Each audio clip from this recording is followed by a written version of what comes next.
Welcome to the Chapter 3 Stigma podcast. This podcast was created to be there for any individual who feels that they are at a low point in life and are confused, seemingly alone, and helpless in their situation. I am a recovering alcoholic, and I felt this way too, until I sat across a table from another addict who shared his story and made me realize that I was not alone in my struggles. My life was saved by this realization, and I hope to help anyone struggling by sharing my story to show you that you are not alone and that life can contain unbelievable riches and meaning. Welcome. I am glad you are here.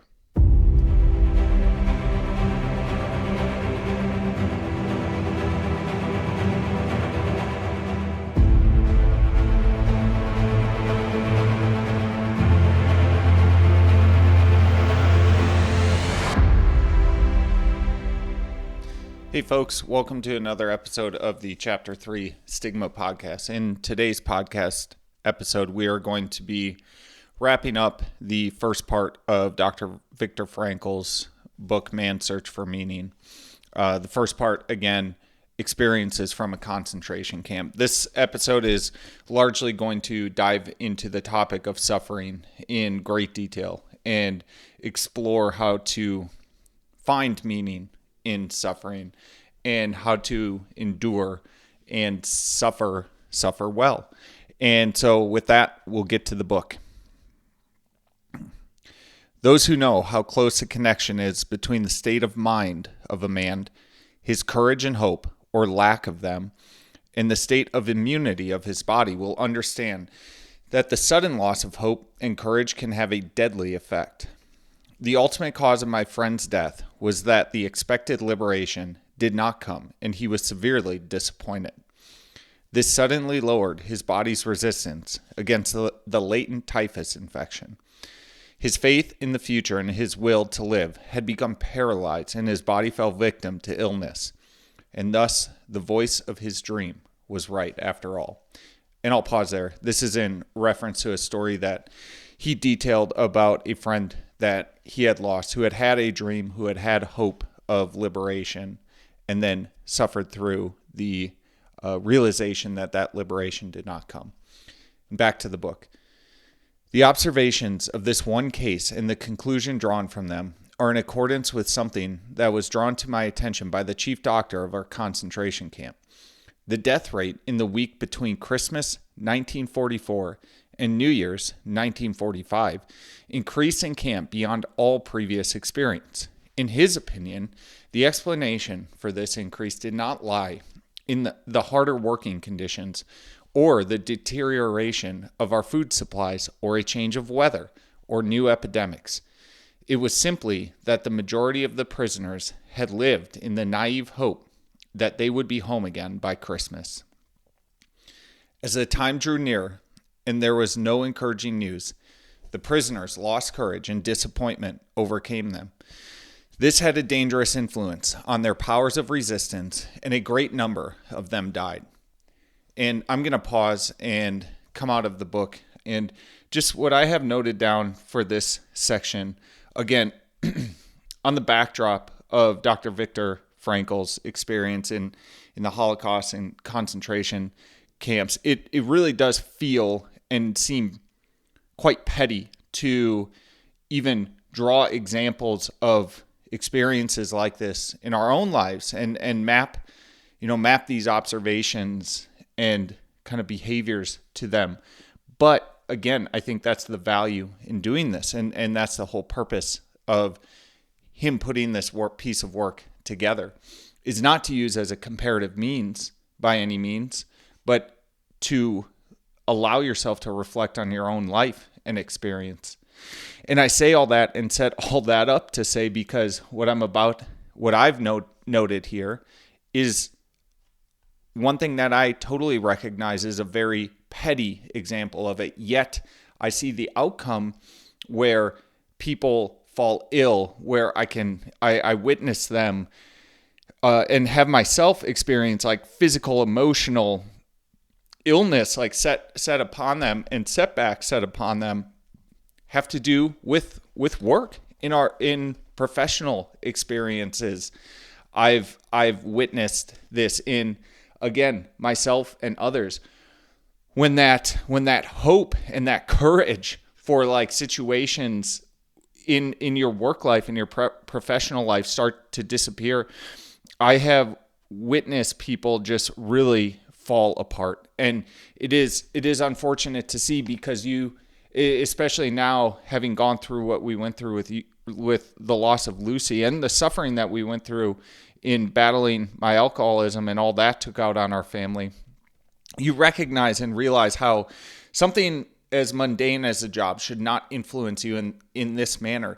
Yet the body reacts. The body doesn't really understand that, hey, this is a petty work issue. Like if you are experiencing that loss of hope and that inability to express and show courage, your body reacts in a very similar manner, where it is an instance where it's like I'm watching coworkers, especially who are taking more and more sick leave because they're just overwhelmed and overcome by, this experience that they're going through.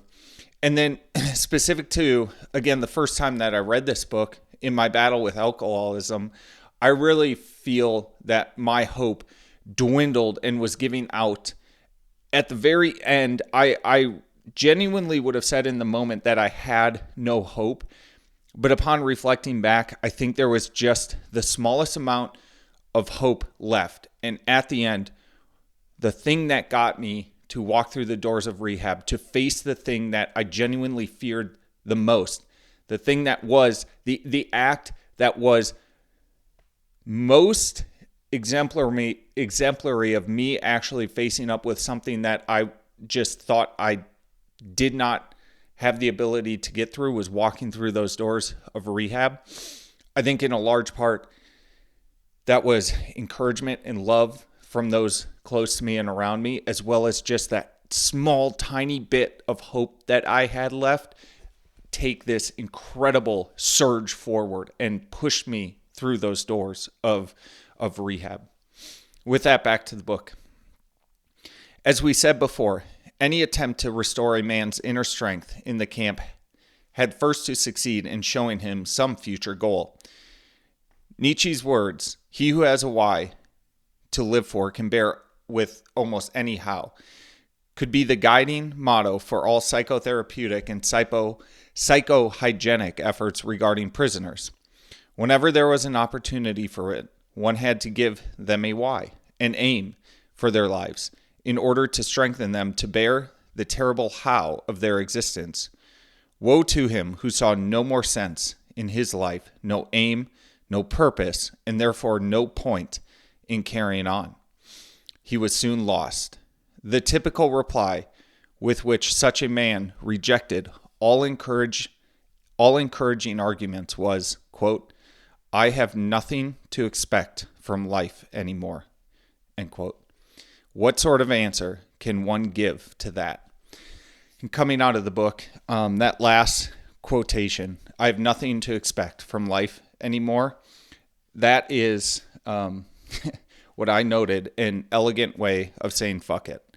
And just reading that statement, unfortunately, I feel like I can connect again with the mindset, not overlaid on the exact same experience, but certainly the mindset and the feelings that cascaded from that mindset.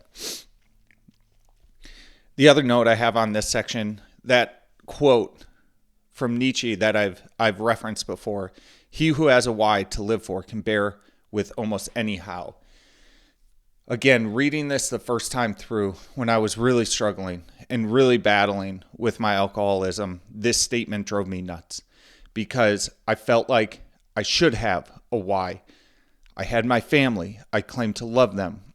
My son, my wife, those friends, those few friendships that I did still have and hold on to.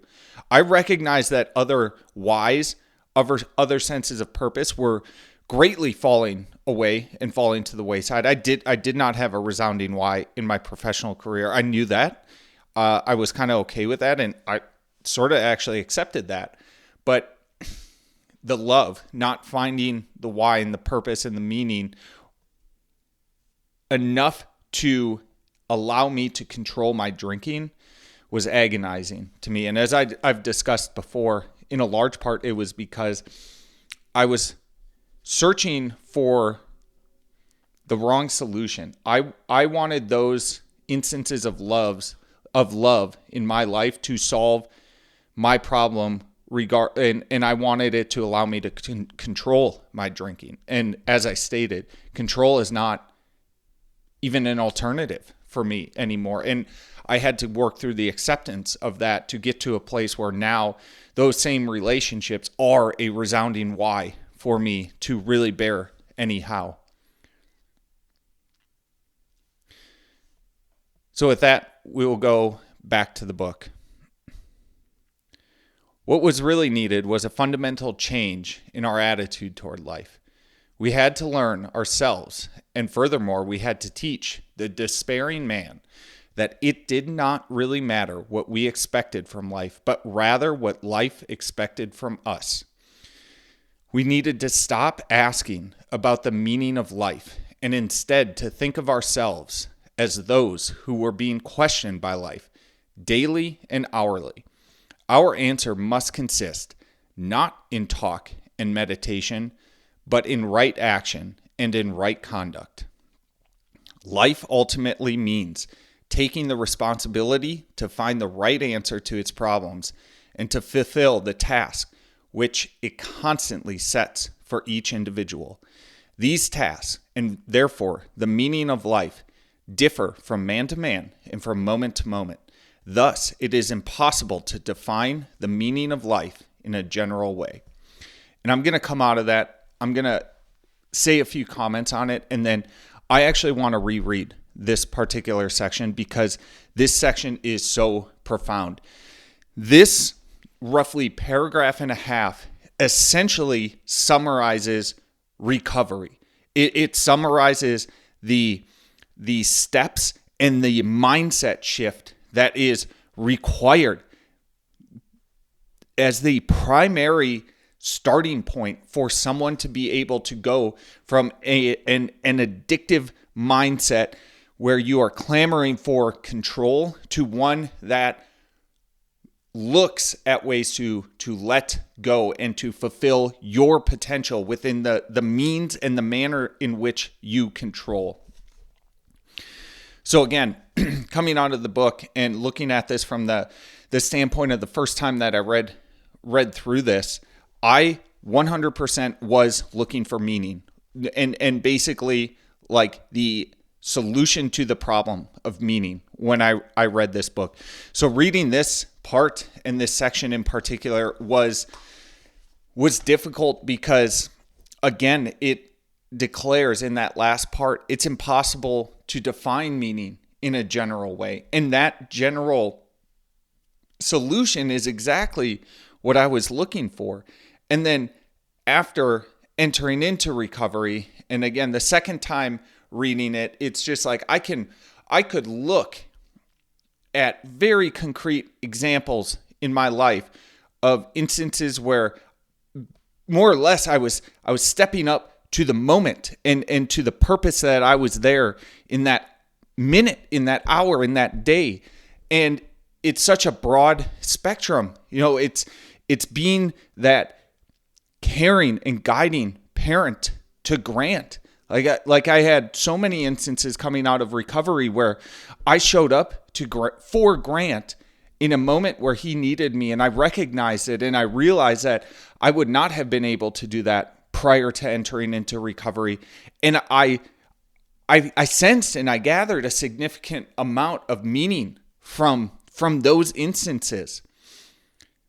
You know, times where Alyssa Grant and I would just be silly and laughing as a family, like those sparks and those moments in life where, once again, in reflecting back on the time prior to entering recovery, like I knew I couldn't genuinely be there for that moment to carry the joking, the silliness, the lightheartedness forward and to really build on that bond that we were creating as almost a new family unit. And then finally, obviously, in times of showing up and being there for Lucy. The most significant being shortly thereafter her birth, in the minutes after, where she was being stabilized, and her and I had a moment where we were together as father and daughter for the first time, and I sensed and I felt purpose, like life, a lifetime worth of purpose in that one very moment. And so with that, once again, I'm going to reread this section in particular. It did not really matter what we expected from life, but rather what life expected from us. We needed to stop asking about the meaning of life and instead to think of ourselves as those who were being questioned by life, daily and hourly. Our answer must consist not in talk and meditation, but in right action and in right conduct. Life ultimately means taking the responsibility to find the right answer to its problems and to fulfill the task which it constantly sets for each individual. These tasks, and therefore the meaning of life, differ from man to man and from moment to moment. Thus, it is impossible to define the meaning of life in a general way. Moving on. When a man finds that it is his destiny to suffer, he will have to accept his suffering as his task, his single and unique task. He will have to acknowledge the fact that even in suffering, he is unique and alone in the universe. No one can relieve him of his suffering or suffer in his place. His unique opportunity lies in the way in which he bears his burden. For us as prisoners, these thoughts were not speculations far removed from reality. They were the only thoughts that could be of help to us. They kept us from despair, even when there seemed to be no chance of coming out of it alive. Long ago, we had passed the stage of asking what was the meaning of life, a naive query which understands life as the attaining of some aim through the active creation of something of value. For us, the meaning of life embraced the wider cycles of life and death, of suffering and of dying. Once the meaning of suffering had been revealed to us, we refused to minimize or alleviate the camp's tortures by ignoring them or harboring false illusions and entertaining artificial optimism. Suffering had become a task on which we did not want to turn our backs. We had realized its hidden opportunities for achievement, the opportunities which caused a poet like Rilke to write, "How much suffering there is to get through." Rilke spoke of getting through suffering as others would talk of getting through work. There was plenty of suffering for us to get through. Therefore, it was necessary to face up to the full amount of suffering, trying to keep moments of weakness and furtive tears to a minimum. But there was no need to be ashamed of tears, for tears bore witness that a man had the greatest of courage, the courage to suffer. Only very few realize that. Shamefacedly, some confessed occasionally that they had wept, like the comrade who answered my question of how he had gotten over his edema by confessing, "I have wept it out of my system."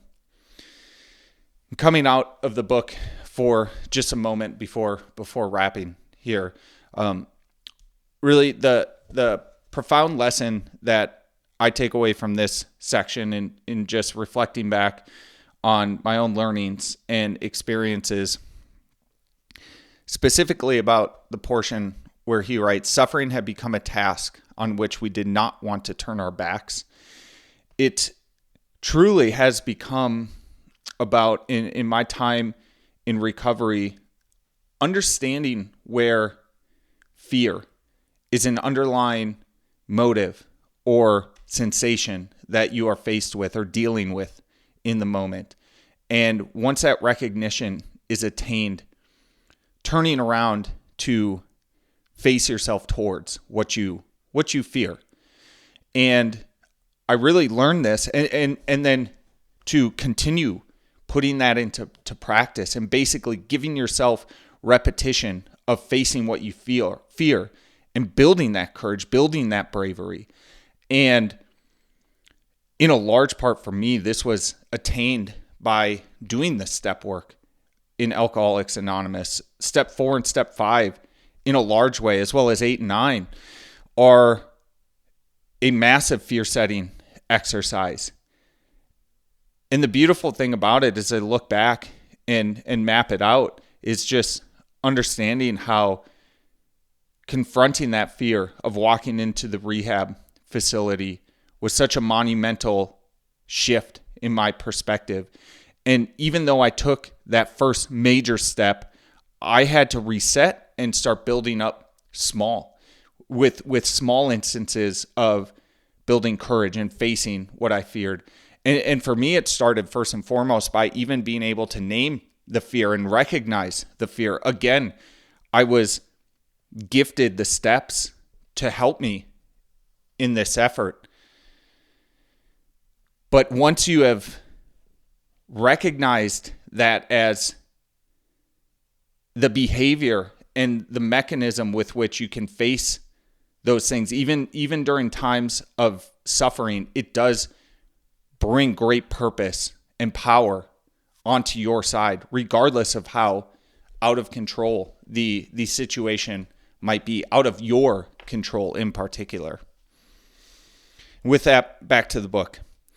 Then I spoke of the many opportunities of giving life a meaning. I told my comrades, who lay motionless, although occasionally a sigh could be heard, that human life, under any circumstances, never ceases to have a meaning, and that this infinite meaning of life includes suffering and dying, privation and death. I asked the poor creatures who listened to me attentively in the darkness of the hut to face up to the seriousness of our position. They must not lose hope, but should keep their courage in the certainty that the hopelessness of our struggle did not detract from its dignity and its meaning. I said that someone looks down on each of us in difficult hours, a friend, a wife, somebody alive or dead, or a God, and he would not expect us to disappoint him. He would hope to find us suffering proudly, not miserably, knowing how to die.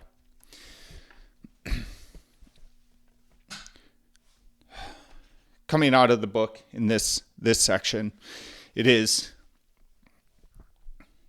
extremely powerful and emotional for me to read through that and to basically get to recognize how lucky that I am. One of my greatest fears, not one of, the greatest fear that I had leaving the hospital after we lost Lucy was that I would forget her. I didn't really care about other people remembering her. I knew that her memory would fade for others, but I feared more than anything that I would forget her. And one of the most comforting and empowering learnings that I had, and I know that Alyssa shares in this, in really our time since losing Lucy, especially in the time where we were focused on healing and addressing some of these fears, is the realization of how constant her presence is. I feel her with me and around me all the time. When I'm faced with a difficult decision or trying to figure out how to act in a moment, I have this ability now to pause and ask myself if Lucy would be proud of me for what I was about to do or what I was about to say. And it is the most beautiful experience. One of the things that both Alyssa and I have recognized in our time since losing Lucy is something else associated in this section here, and that is a much greater sense of peace with the understanding and the idea that our own lives are going to end one day. We do not desire it, but I know that both of us, if faced with it, would have a sense of peace knowing that we are going to be fully reunited with our daughter.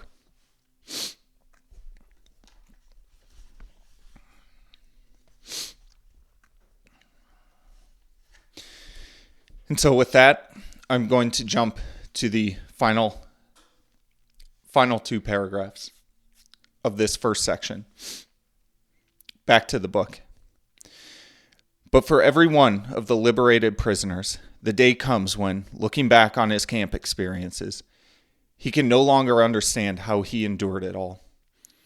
As the day of his liberation eventually came, when everything seemed to him like a beautiful dream, so also the day comes when all his camp experiences seem to him nothing but a nightmare. The crowning experience of it all, for the homecoming man, is the wonderful feeling that, after all he has suffered, there is nothing he need fear anymore, except his God. That's all I've got for this week. Love to you all. If you enjoyed this podcast, share it with others who might find it impactful, and give us a rating through your streaming platform of choice. Ratings and comments help spread the work to others who are desperately searching for a solution. This simple action could have profound impacts on the lives of others. My hope is that my story can help those who feel alone in their struggles with addiction or any other aspects of life. You can follow us on social media at Chapter 3 Stigma on Instagram and YouTube. If you want to reach out with a message through one of those channels, I will respond and let you know that you are not alone. All the best, you are loved, and know that this life is full of abundant joy and wonder, and is worth every struggle and bit of suffering you must endure. Until next time.